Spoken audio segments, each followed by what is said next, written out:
വർഷം 1945 ആഗസ്റ്റ് 6-9. ഈ ദിനങ്ങൾ മാനവരാശിക്ക് ഒരിക്കലും മറക്കാൻ കഴിയാത്ത 2 ദിനങ്ങളാണ് സമ്മാനിച്ചത്. അമേരിക്ക ലോകത്ത് ആദ്യമായി ജപ്പാന്റെ 2 നഗരങ്ങളിൽ ആണവായുധം വർഷിച്ച ദിനങ്ങൾ.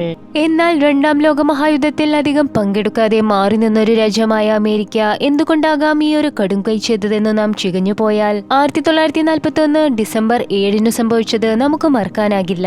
ചരിത്രത്തിലെ വമ്പൻ സൈനിക ആക്രമണങ്ങളിലൊന്നായ പേൾ ഹാർബർ ദുരന്തം നടന്ന ദിവസം.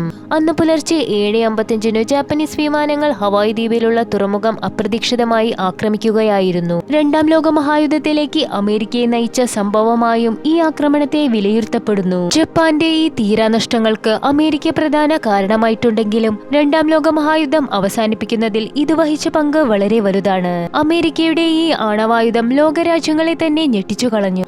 അതോടെ ലോകരാജ്യങ്ങൾ 2ാം ലോകമഹായുദ്ധത്തിന്റെ അന്ത്യത്തിലേക്ക് എത്തുകയും ചെയ്തു.